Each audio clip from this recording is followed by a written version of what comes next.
नमस्कार, मैं doctor Ruchita Sujay Chaudhary, assistant professor department of journalism and mass communication, Khwaja Moinuddin Chishti language university.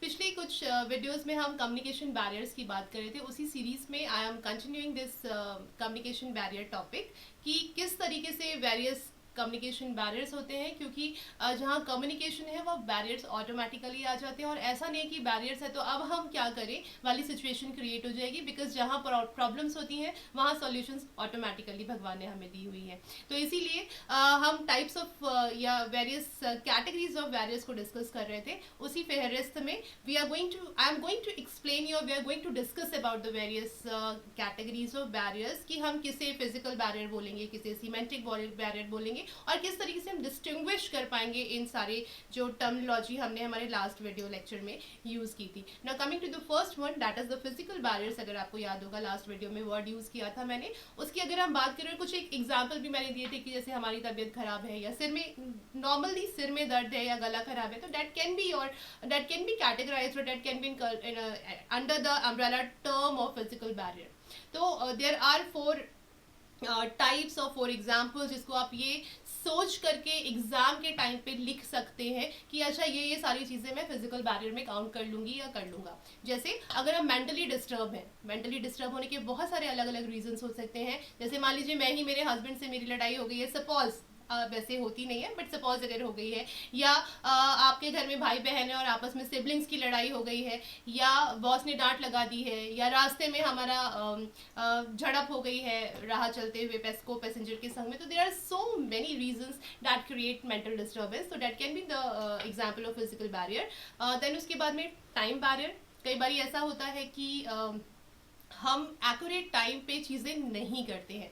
Communication के point of view से अगर मैं एग्जांपल दूं तो मान लीजिए अगर हमने कोई बहुत अच्छा सीरियल बनाया है और हमने उसे 8 to 10 वाले स्लॉट में नहीं रखा है और हम उसको दिखाना चाह रहे हैं, उसका कंटेंट बहुत अच्छा है, उसका कंटेंट है जनरल ऑडियंस और हम उसे दिखा रहे हैं रात के 10 से 11 बजे के बीच में, तो शायद उसकी पॉपुलैरिटी उतनी ज़्यादा नहीं हो पाएगी क्योंकि हमारा टारगेट ही था जनरल ऑडियंस। या मान लीजिए हम सिर्फ स्टूडेंट्स सिर्फ चिल्ड्रन के लिए प्रोग्राम बना रहे हैं और हमने संडे ना स्लॉट लेकर के हमने उसे मंडे ले लिया, because Monday is school going day, तो हमें हमारे टारगेट ऑडियंस नहीं मिलेंगे। तो in this way time is going to be hamper your process of communication. Now coming to the next one, that is the distance barriers, जो इसी का part हो जाते हैं फिजिकल बैरियर्स का। कि अगर बहुत ज़्यादा दूरी आपको लग रही है या बहुत ज़्यादा डिस्टेंस है, जैसे मेरे लास्ट वीडियो में मैंने बात की थी कि अगर मैं अकेली हूँ और मुझे 60 से 70 लोग मिल जाते हैं किसी रूम में बात करने के लिए, तो I need some additional advice to accelerate my audio, to accelerate my sound, जिससे लास्ट में जो बैठे हुए हैं वहाँ तक भी मेरी आवाज़ पहुँच पाए। तो इसीलिए distance is going to create as an obstacle or can become obstacle। और कहा भी जाता है जब लॉन्ग डिस्टेंस रिलेशनशिप होती है तो उन्हें मेंटेन करना बहुत मुश्किल हो जाता है, because they are going to behave like a distance barrier. And अगर इसके अलावा भी आपके दिमाग में कुछ और लग रहा है कि फिजिकल बैरियर्स हैं, तो I have some kind of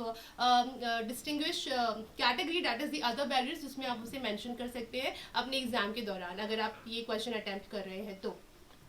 next हमने बात की थी सीमेंटिक बैरियर्स की, जहाँ पे हम वर्ड्स, मीनिंग, लैंग्वेज इन सब की बात कर रहे होते हैं, क्योंकि हमें मालूम है कि एक शब्द के कई मीनिंग होते हैं और ज़रूरी नहीं कि मैं अगर सूर्य बोल रही हूँ तो सामने वाले को सूर्य समझ में भी आए। इसीलिए जब हम कम्युनिकेशन में डिफरेंट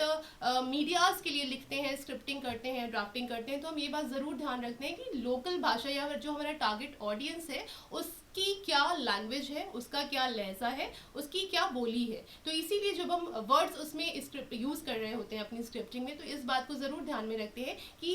जैसे मैं आई बिलोंग टू लखनऊ, तो हम यहाँ ये नहीं बोलते हैं कि देखो सुबह 5 बज गए और सूर्य निकल आया है, वी जनरली से कि सूरज चढ़ आया है या सूरज निकल आया है। तो ये सब ध्यान रखा जाता है while we are doing the scripting. तो that is words having multiple meaning, ये हमें हमेशा ध्यान रखना चाहिए। ये तो एक बहुत छोटा सा एग्जाम्पल था कि किस तरीके से सही और अप्रोप्रिएट वर्ड करके यूज करके हम हमारे स्क्रिप्ट को और ज़्यादा पावरफुल बना सकते हैं। Next is the badly expressed message. कई बारी हम जब स्क्रिप्ट लिख रहे होते हैं तो या जब हम उसे प्रेजेंट कर रहे होते हैं, क्योंकि सीमेंटिक जब वर्ड्स की बात आती है तो रिटन एंड ओरल और साउंड इन दोनों की हम बात कर रहे होते हैं। तो जब हम बैडली एक्सप्रेस करते हैं किसी मैसेज को, चाहे हम रिटन फॉर्म में कर रहे हो, चाहे हम वर्बली उसे प्रेजेंट कर रहे हो, मीन्स हमारी प्रेजेंटेशन कैसी होनी चाहिए, it is going to hamper the communication process. हम बहुत अच्छा स्क्रिप्ट लिख करके आए और प्रोग्राम हम बहुत अच्छे से प्रेजेंट नहीं कर पाए हैं, या कई बार ऐसा होता है जब स्टूडेंट सेमिनार वगैरह में अटेंड करते हैं या यूज़ करते हैं तो उन्हें ये कई बार जो स्पीकर्स होते हैं वो नहीं सुनना चाह रहे होते हैं उन्हें, बट कई बार ऐसा होता है कि बाहर भी टहल रहे होते हैं और स्पीकर अंदर बोल रहा होता है, तो उनकी आवाज़ सुन करके, उनका प्रेजेंटेशन सुन करके बच्चे बाहर से भी अंदर आ जाते हैं। तो बिकॉज ऑफ दी एक्सप्रेशन कि हम किस तरीके से अपने आप को एक्सप्रेस कर रहे हैं। देन रॉन्ग इंटरप्रिटेशन, कई बार हम गलत इंटरप्रेट कर लेते हैं, किसी ने उस तरीके से नहीं कहा लेकिन बॉडी लैंग्वेज वैसी थी तो हम भी उस तरीके से इंटरप्रेट कर लेते हैं, सही बात को भी गलत मान लेते हैं। अनक्लैरिफाइड अजम्पशंस, अनक्लैरिफाइड अजम्पशन, हमने सिर्फ अनुमान ही लगा रखा है किसी के बारे में, हमने बात नहीं की और हमने सोचा कि अरे ये तो कभी हंसती ही नहीं है या हंसता ही नहीं है, तो ये तो may be she is very boring, may be she is very egoistic या बहुत प्राउडी होगी, ये हम एजम्पशंस लगा लेते हैं जो हमें नहीं लगाना चाहिए being a student of mass communication. Than specialist language, हमें programming, scripting, drafting, because we are the student of mass communication, हमेशा इस बात का ध्यान रखना चाहिए कि वी आर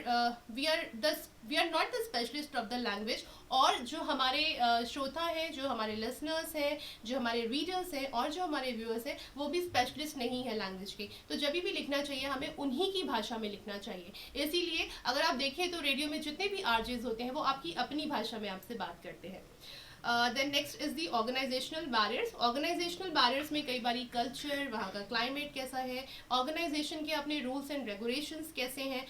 स्टेटस रिलेशनशिप क्या है लोगों का, क्योंकि अगर कई बार उनका स्टेटस कॉम्प्लिकेटेड हो जाता है तो वो वर्क परफॉर्मेंस नहीं दे पाते हैं। I hope you are understanding what I am indicate, what I am trying to indicate. And कई बार कॉम्प्लेक्सिटी इन ऑर्गेनाइजेशनल स्ट्रक्चर हमें देखने को मिलता है, इन एजुकेट फैसिलिटी और अपॉर्चुनिटी की वजह से भी ऑर्गेनाइजेशनल कम्युनिकेशन बैरियर्स अकर होते हैं, and lack of cooperation between the superiors and the subordinate की वजह से भी कई बार हमें कम्युनिकेशन में प्रॉब्लम्स देखने को मिलती हैं।